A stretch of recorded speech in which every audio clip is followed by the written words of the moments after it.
مجلس کی مقبولیت مجھ سمیت اپنے گناہوں کی بخشش کے لیے مومنین و مومنات کی سلامتی، جملہ مریضوں کی صحت یابی کے لیے، مومنین کی پریشانیوں کی حل، بالخصوص ایک مومن نے خصوصی طور پر التماس کی ہے، ان کی پریشانی کے دور ہونے کے لیے ایک دفعہ مل کر بآواز بلند صلوات پڑھ لیجئے گا۔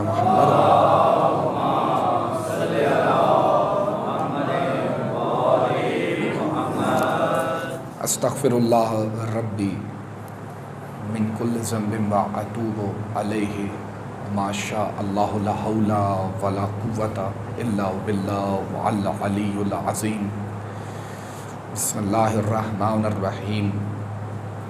الحمد للہ الہا واحدا احدا سرمدا لم یتخذ صاحبۃ ولا ولد، رب الجنتی والناس، رب العالمین، والعاقبۃ لأہل التقوی والیقین، والجنۃ للموحدین والنار للمشرکین والکافرین والمنافقین، ثم الصلاۃ والسلام والتحیۃ والاکرام علی الرسول المصدق والبشیر المؤید المصطفی الاحمد، صاحب التاج والمراج، جد الحسن والحسین، مولانا و مولا الکونین، الذی سمی فی السماء بأحمد وفی الارضین بأبی القاسم محمد۔ اللہم صلی علی محمد وعلی محمد۔ والصلاة والسلام على أهل بيته الطيبين الطاهرين المعصومين المظلومين المنتجبين المنتخبين الغر الميامين الشهداء الصديقين المقتولين الأخيار، ورحم الله على أصحابه المنتجبين وشيعتهم ومحبهم أجمعين، ولعنة الدائمة الباقية على أعداء ملونين من الآن إلى قيام يوم الدين آمين۔ أما بعد، قال الله سبحانه وتعالى في محكم كلام المجيد والفرقان الحميد وقوله الحق، بسم الله الرحمن الرحيم، يا أيها الذين آمنوا اتقوا الله وابتغوا علیہ الوسیلہ۔ صلوات پڑھیے محمد و آل محمد۔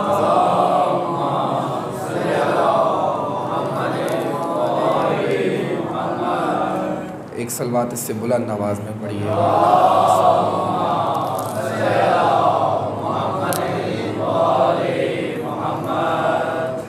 عزاداران امام مظلوم کربلا، پرسداران جناب خاتون قیامت صلوات اللہ وسلام اللہ علیہ، انشاءاللہ العزیز پروردگار عالم آپ کی سعی کو، آپ کی خدمت کو، حاضری کو، عزاداری کو اپنی بارگاہ میں شرف قبولیت عطا فرمائے۔ ہماری دعا ہے کہ خدا اس عزاداری کو آپ کی نسلوں میں منتقل فرمائے انشاءاللہ۔ پروردگار عالم آپ کو نجف سے کربلا کا پیادہ سفر نصیب فرمائے انشاءاللہ، آپ کو عزاداران و زواران امام مظلوم کربلا میں محشور و شمار فرمائے۔ ہم اپنی جانب سے آپ کی خدمت میں تعزیت اور تسلیت عرض کرتے ہیں۔ عزیزان گرامی قدر، پروردگار عالم اپنے لاریب اور بے عیب کلام میں ارشاد فرما رہا ہے، یا ایھا الذین آمنوا اتقوا اللہ، اے ایمان والو تقوی اختیار کرو۔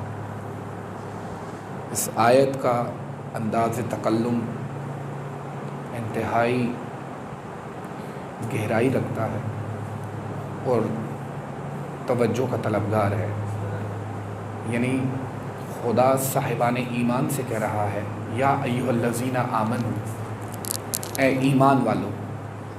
توجہ ہے آپ کی، جوانوں سے عرض کر پروردگار عالم،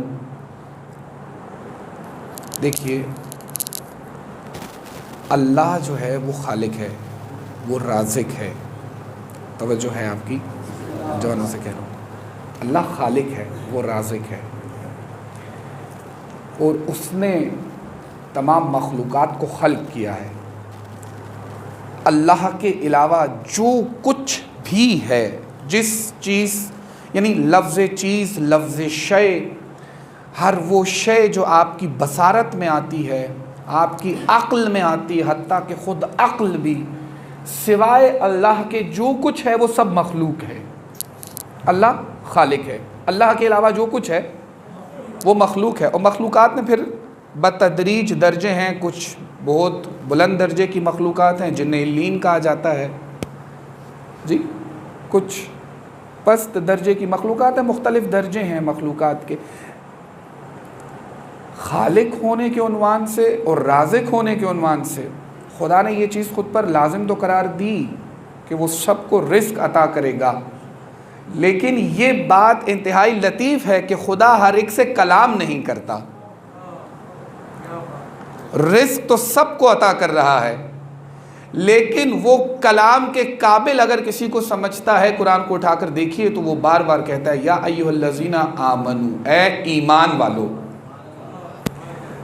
اگر خدا کسی کو کلام کر رہا ہے تو وہ صاحبان ایمان سے کلام کر رہا ہے۔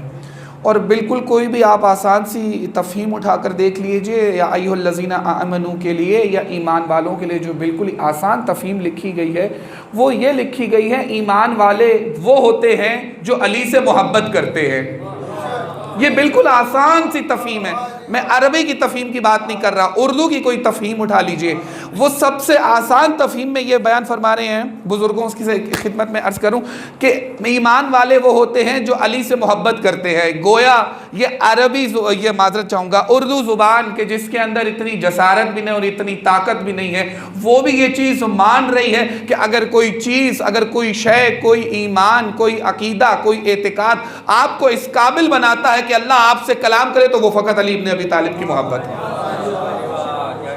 یعنی علی کی محبت اس نہج پر لے کر جاتی ہے کہ اللہ کلام کر رہا ہے۔ بسم اللہ الرحمن الرحیم، یا ایھا الذین آمنو، ابتدا آیت ہو رہی ہے یا ایھا الذین آمنو، ایمان والوں سے، اور پھر مرحلہ آگے بڑھتا ہے یا ایھا الذین آمنو، علی سے محبت تو کر لی تم نے، صاحب ایمان تو ہو گئے، اتقوا اللہ، اب تقوی اختیار کرو۔ اور یہ بات میں کئی دفعہ شاید ممبر سے عرض کر چکا ہوں آپ کی خدمت میں کہ پروردگار عالم نے قرآن حکیم میں کہیں پر بھی مسلمانوں سے جنت کا وعدہ نہیں کیا، مومنین سے جنت کا وعدہ نہیں کیا، اللہ نے متقین سے جنت کا وعدہ کیا کہ جنت ہے۔ ابھی آپ خطبے میں مسلسل، یہ میں خطبے میں ہمیشہ یہ جملہ ادا کرتا ہوں، والعاقبۃ للمتقین، قرآن کی آیت ہے۔ بسم اللہ الرحمن الرحیم، انما یتقبل اللہ من المتقین والعاقبۃ للمتقین، مختلف آیات مختلف مقامات پر ہیں، یعنی جو چیز ہے وہ فقط متقین کے لیے ہے۔ اور کہا یا ایھا الذین آمنوا اتقوا اللہ، اے ایمان والو تقوی اختیار کرو۔ اور پھر میں نے ایک آیت کا جز چھوڑ کے دوسرا جز پڑھا، وابتغوا الیہ الوسیلہ، اور اللہ تک رسائی کا وسیلہ تلاش کرو، وابتغوا، تلاش کرو، وسیلہ بنانا نہیں ہے بیٹے، وسیلہ تلاش کرنا ہے، وسیلہ بنانا نہیں ہے، وسیلہ تلاش کرنا ہے۔ تو تلاش کرنا جب ہوتا ہے جب پہلے سے ہو، اور آیت خود بتا رہی ہے کہ آپ کو اس چیز کا اختیار نہیں ہے کہ آپ کسی کو بھی وسیلہ بنا دیں۔ دیکھیے یہاں پر چند لمحوں کے لیے میں بالکل ہی 15 منٹ میں بات کو سمیٹ دوں گا۔ اگر یہ کہا جائے کہ قرآن وسیلہ ہے، جی ایک لمحے کے لیے یہ تصور کیجئے کہ قرآن وسیلہ ہے، تو قرآن خود محتاج ہے اس چیز کے لیے کہ اسے نازل کیا جائے۔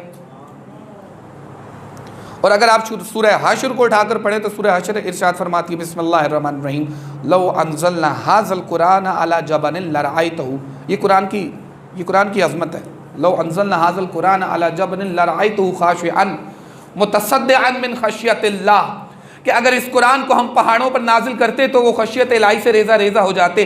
اگر وسیلے سے پہاڑ ریزہ ریزہ ہو جائیں تو پھر اس وسیلے کا فائدہ کیا ہوا؟ وہ رب ارباب تک، رب کائنات تک رسائی کا وسیلہ کیسے ممکن ہوگا؟ قرآن اگر وسیلہ ہے تو قرآن خود مخلوق ہے، قرآن خود محتاج ہے۔ جناب جبرائیل علیہ السلام بتدریج، آپ جانتے ہیں کہ جناب جبرائیل علیہ السلام بتدریج اسے لے کر آتے رہے۔ اور یہاں پر بس ایک بات ضمناً آ گئی تو آپ کی خدمت میں عرض کرتا چلوں کہ اگر کہیں کہ نماز وسیلہ ہے، میں نے آپ کی خدمت میں عرض کیا کہ اگر کہیں کہ نماز وسیلہ ہے تو نماز خود محتاج ہے؟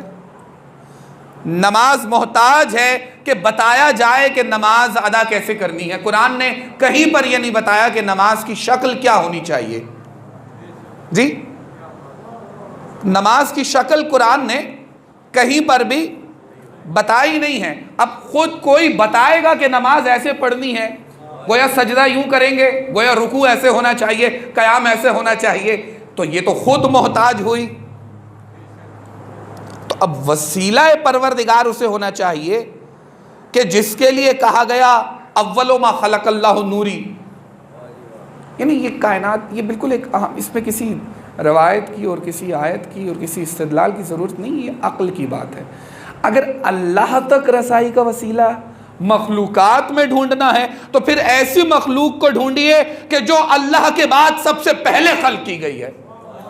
میں لفظ تبدیل کر دوں، یعنی اللہ کے بعد نہیں، یعنی اللہ نے جسے سب سے پہلے خلق کیا ہے. مخلوق میں وسیلہ اسے ہونا چاہیے جسے اللہ نے سب سے پہلے خلق کیا ہے، کیونکہ وہ خالق ہے اور وہ جسے خلق کر رہا ہے وہ مخلوق ہے. جسے پروردگار عالم نے خلق کیا اسے وسیلہ الہی ہونا چاہیے. اب اللہ نے خلق کسے کیا؟ اگر آپ تاریخ کو اٹھا کر دیکھیں، رسول خدا صلی اللہ علیہ وآلہ وسلم سے پوچھا گیا کہ یا رسول خدا صلی اللہ علیہ وآلہ وسلم آپ کی خلقت کب ہوئی؟ کہا آدم علیہ السلام کی خلقت سے 50 لاکھ برس پہلے خلق کیا گیا. کتنے برس پہلے؟ 50 لاکھ برس پہلے. اور پھر فرمایا کہ یہاں کے 50 لاکھ برس نہیں، وہاں کے 50 لاکھ برس. وہاں کا ایک برس تمہارے 50,000 برسوں کے برابر ہے. اور پھر فرماتے ہیں، میں جلدی سے آگے بڑھوں گا، رسول خدا ارشاد فرماتے ہیں کہ جب اول ما خلق اللہ نوری، نور کو خلق کیا گیا تو 9,000 برس یہ نور حجاب عفت میں رہا. یہ نور جہاں جہاں جاتا رہا وہاں خلقت ہوتی رہی. 8,000 برس یہ نور حجاب تقدس میں رہا. 5,000 برس یہ نور لوح محفوظ پر سایہ افغن رہا. تب لوح محفوظ اس قابل ہو سکی کہ قرآن کو برداشت کر سکے. وَابْتَغُوا عَلَيْهِ الْوَسِيلَةَ، اللہ تک جانے کا وسیلہ تلاش کرو. تو وسیلہ اسے ہونا چاہیے جسے خود اللہ نے وسیلہ بنایا ہو. نماز سے وسیلہ کرو تو قرآن کہتا ہے بسم اللہ الرحمن الرحیم استعین بالصبر والصلاۃ. نماز سے کیا کرو؟ بتائیں، تھوڑا سا جمان بتائیں. استعین بالصبر والصلاۃ، مدد لو، سلامت رہیں بزرگ. نماز سے مدد لو، صبر سے مدد لو. میں نے اسی لیے بالکل ابتدا میں کہا کہ اللہ کے علاوہ جو کچھ ہے وہ مخلوق ہے. تو قرآن یہ بتا رہا ہے کہ آپ جو، یا کوئی کہتا ہے کہ غیر اللہ سے مدد نہیں لینی چاہیے، قرآن واضح کر رہا ہے کہ غیر اللہ سے مدد لو. استعین بالصبر والصلاۃ، یعنی نماز بھی مخلوق ہے اور صبر بھی مخلوق ہے. یعنی مخلوقات سے مدد لی جا سکتی ہے. جب مخلوقات سے مدد لی جا سکتی ہے تو اس سے کیوں نہ لی جائے جسے نماز سے پہلے خلق کیا گیا تھا؟ اس سے مدد کیوں نہ لی جائے جسے صبر سے پہلے خلق کیا گیا تھا؟ اس سے کیوں نہ مدد لی جائے جسے سب سے پہلے خلق کیا گیا تھا؟ اول ما خلق اللہ نوری، اور پھر کہا انا وعلی من نور واحد، میں اور علی ایک ہی نور کے 2 حصے ہیں. عزیزان گرامی قدر، وہ وسیلہ کہ جو انبیاء کرام کا وسیلہ رہا ہے. جناب آدم علیہ السلام کے لیے کیا کہا؟ بسم اللہ الرحمن الرحیم فتلقى ربہ آدم بکلمات. ہم نے آدم کو کچھ نام سکھائے تھے اور آدم سے کہا، جب جناب آدم علیہ السلام مسلسل گریا کرتے رہے، 300 برس گریا کرتے رہے، تو کہا آدم ان ناموں کو وسیلہ بناؤ، ان ناموں کو وسیلہ بناؤ. جناب آدم سے لے کر جناب خاتم تک اللہ نے جسے وسیلہ قرار دیا ہے وہ محمد و آل محمد کی ذات بابرکت ہے.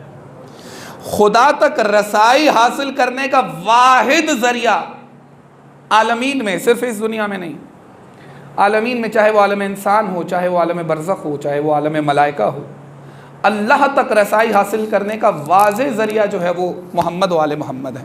بس عزیزان گرامی قدر، اتنا اہم وسیلہ یہ ذوات بابرکتہ کہ پروردگار عالم نے اپنے نبیوں کو، جناب نوح علیہ السلام جب کشتی گرداب میں پھنسی، آپ جانتے ہیں، میں صرف تسلسل کے لیے جمع بچوں کے لیے عرض کر رہا ہوں، کشتی جب گرداب میں پھنسی تو کہا نوح ان ناموں کو پکارو. جناب ابراہیم علیہ السلام کو آگ میں ڈالا جا رہا ہے، کہا ابراہیم ان ناموں کو پکاریے. تو عزیزان گرامی قدر، آج کل لوگ پریشان ہو چکے ہیں مشکلوں میں گرے ہوئے ہیں، ان ناموں کو وسیلہ بنائیے، ان ہستیوں کو وسیلہ بنائیے جنہیں نبیوں نے اپنا وسیلہ قرار دیا، جن کے توسل سے انبیاء کی مشکلات حل ہوئی ہیں، اور ان سب کے توسل کا نام یعنی پنجتن تو توسل ہے نا پروردگار عالم تک رسائی کا، پنجتن تک توسل یا رسائی کے وسیلے کا نام عباس ابن علی ہے۔ میرے مولا و آقا شہنشاہ وفا علیہ الصلوۃ والسلام اگر آپ کسی مشکل میں گرفتار ہیں تو مولا کی نماز کن فیکون مولا شہنشاہ وفا کی خدمت میں بجا لائیے۔ عزیزان گرامی قدر، اتنی بابرکت ذات، اتنی بابرکت ذوات کہ اگر دشمن بھی دروازے پر آیا ہے تو خالی نہیں گیا۔ بس میں نے بات کو تمام کیا۔ تاریخ لکھتی ہے کہ مدینہ ہے، محلہ بنی ہاشم ہے، اور محلہ بنی ہاشم کی حویلی بنی ہاشم میں جناب ابو طالب علیہ السلام کے صحن میں جناب زینب کبریٰ سلام اللہ علیہا استراحت فرما رہی ہیں، شہزادی استراحت فرما رہی ہیں، اور امام حسین علیہ الصلوۃ والسلام داخل خانہ ہوئے، تشریف لائے۔ جب امام تشریف لائے تو امام نے دیکھا کہ دھوپ کی تمازت جناب زینب عالیہ کے چہرہ اقدس پر پڑ رہی ہے، تو تاریخ لکھتی ہے ایک مرتبہ امام حسین اس وقت تک کھڑے رہے جب تک شہزادی استراحت فرماتی رہی، اور ایک مرتبہ جب شہزادی بیدار ہوئیں اور دیکھا کہ حسین زینب اور سورج کی دھوپ کے درمیان حائل ہیں، زینب کو دھوپ سے بچا رہے ہیں، تو ایک مرتبہ کہا بھیا حسین یہ آپ نے بڑا احسان کیا۔ ہاں زینب پر احسان ہے، اگر کبھی وقت آیا، کبھی مشکل پڑی تو زینب بھی آپ کو دھوپ سے بچا لے گی عزادارو، لیکن تاریخ نے لکھا، چشم فلک نے یہ منظر دیکھا، 11 محرم کا دن تھا، ایک مرتبہ زینب کے ہاتھ پسے گردن بندھے ہوئے تھے، اور حسین کے دھوپ میں پڑے ہوئے لاشے کو دیکھ کر کہتی ہے بھیا زینب کو معاف کرنا، زینب اس احسان کا بدلہ نہ اتار سکتی ہے، بھیا زینب تمہیں دھوپ سے بچا نہ سکتی ہے، بھیا زینب کے ہاتھ پسے گردن بندھے ہوئے ہیں، زینب نے وعدہ کیا تھا بھیا میں تمہیں دھوپ سے بچاؤں گی، لیکن زینب تمہیں دھوپ سے بچا نہ سکتی ہے بھیا عزادارو۔ بس ایک مرتبہ امام حسین کے پھیلے ہوئے لہو کو دیکھا، بریدہ لاشے کو دیکھا، پھیلے ہوئے لہو کو دیکھا، بریدہ لاشے کو دیکھا زینب عالیہ نے، اور خود کو ناکے سے نہیں وہ شتر بے پلان سے، آپ سمجھتے ہیں شتر بے پلان یہ ایک لفظ قیامت کا ہے، قیامت کا۔ شتر بے پلان سمجھتے ہیں؟ جوانوں اور بچوں کے لیے عرض کرو بیٹے، یہ صرف مصائب میں شتر بے پلان ایک لفظ نہیں ہے، یہ بذات خود ایک قیامت ہے۔ کیوں؟ جب زینب نے مدینے سے سفر کیا تھا تو عباس ابن علی نے محملوں کا بندوبست کیا تھا، شتر نہیں تھے۔ محمل سمجھتے ہیں نا، جو اونٹ کی تانیس ہوتی ہے جس کو اونٹنی کہتے ہیں آپ، محملوں کا بندوبست کیا تھا، یعنی زینب و بیویوں کو کسی نر اونٹ پر سوار بھی نہ کروایا گیا تھا، اور ایک مرتبہ کربلا سے چلتے ہوئے شتر بے پلان نر اونٹوں پر سوار کرایا۔ زینب عالیہ نے خود کو ایسے گرایا جیسے عباس زین سے زمین پر تشریف لائے، اور ایک مرتبہ حسین دونوں بہنوں نے مل کر حسین کا لاشا ڈھونڈا۔ ام کلثوم کہتی ہیں زینب ماں جائی مجھے حسین کا لاشا مل گیا ہے۔ اب جو زینب نے مڑ کر دیکھا تو ایک پتھروں کا ڈھیر تھا، جس کے پاس کھڑی ہو کر ام کلثوم کہہ رہی تھی یا اختی انا ھذا اخی، اے بہن یہ ہمارا بھائی ہے۔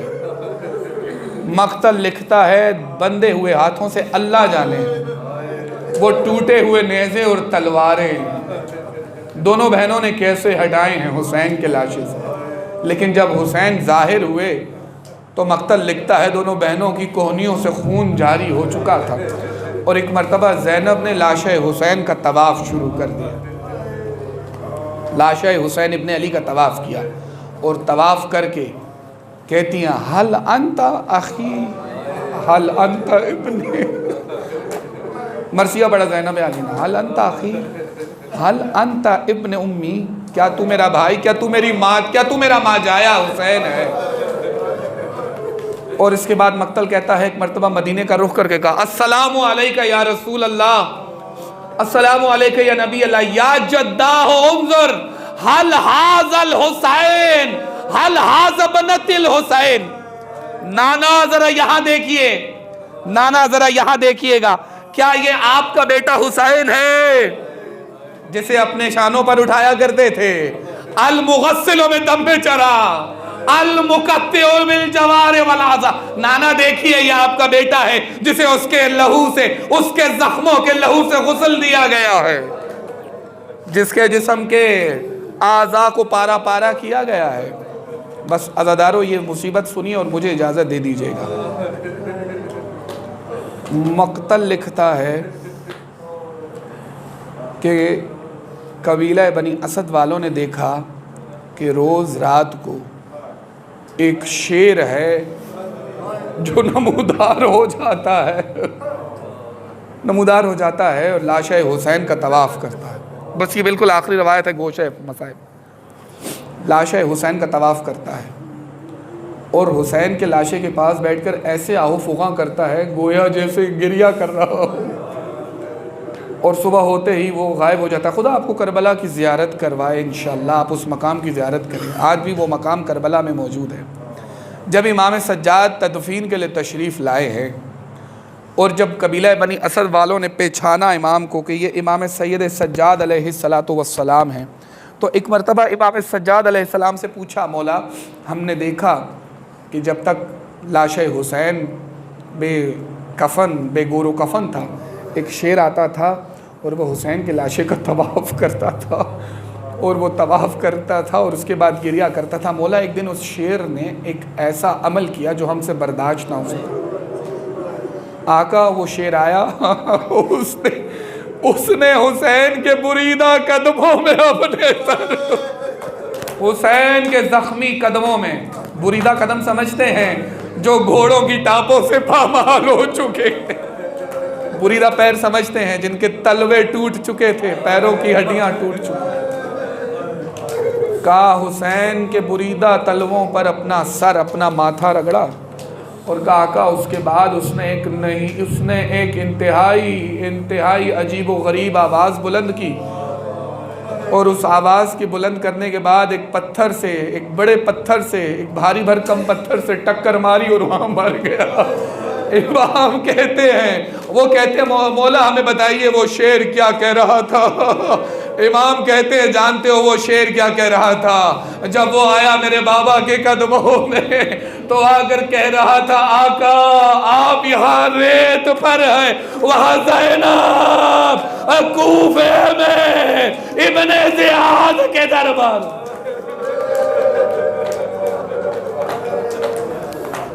وَسَيَعْلَمُ الَّذِينَ ظَلَمُوا أَيَّ مُنْقَلَبٍ يَنْقَلِبُونَ رَضًا بِقَضَاءِ وَتَسْلِيمًا لِعَمْرِ أَلَا لَعْنَةُ اللَّهِ عَلَى الْقَوْمِ الظَّالِمِينَ إِنَّا لِلَّهِ وَإِنَّا عَلَيْهِ رَاجِعُونَ رَضًا بِقَضَاءِ وَتَسْلِيمًا لِعَمْرِ إِلَٰهِي وَسَيِّدِي وَمَوْلَاي بِحَقِّ مُحَمَّدٍ وَأَنْتَ الْمَحْمُودُ وَبِحَقِّ عَلِيٍّ وَأَنْتَ الْأَعْلَى وَبِحَقِّ السَّيِّدَةِ سَلَامُ اللَّهِ عَلَيْهَا وَأَنْتَ فَاطِرُ السَّمَاوَاتِ وَالْأَرْضِ وبحق الحسن وانت المحسن وبحق الحسین وانت قدیم الحسان وبحق تسعۃ المعصومین من ذریۃ الحسین علیہ السلام۔ پروردگار عالم خدایا اس عبادت کو شرف قبولیت عطا فرما، حاضرین کی حاجات مستجاب فرما، بیماروں کو شفائے کاملہ عطا فرما، بے روزگاروں کو بہترین روزگار مہیا فرما، جنہیں روزگار دیا ہے برکت عطا فرما، بے اولادوں کو اولاد عطا فرما، مومنین کے ہر طرح کی مصیبتوں سے دشمنوں سے اپنی پناہ میں قرار فرما، عزاداری امام مظلوم کربلا کی حفاظت فرما، ماتم و تدبیر کی حفاظت فرما، علماء حقہ کی حفاظت فرما۔ پروردگار عالم خدایا اس عزا خانے سمیت دنیا بھر کے عزا خانوں کو تا ظہور امام عزاداری سے شاد و آباد فرما۔ مالک ہمیں اپنی رضا میں راضی رہنے کی توفیق عطا فرما۔ رب اجعلنی مقیم الصلاۃ ومن ذریتی رب ارحمہما کما ربیانی صغیرا۔ مومنین ایک اعلان سماعت فرما لیجیے گا بسلسلہ شہادت جناب فاطمہ شریفہ خاتون سلام اللہ علیہ بنت امام حسن علیہ السلام مجلس عزا 20 محرم بروز بدھ، پرسوں ہوگی، غالباً 16 جولائی ہوگی، 16 جولائی برائے خواتین سپہر 4 بجے امام بارگاہ جان محمد خان میں مجلس کا انعقاد کیا گیا۔ بعد از مجلس شبیہ تابوت برآمد ہوگا۔ مومنات سے شرکت کی استدعا ہے۔ ماتم حسین یا حسین ہائے ہائے شریکت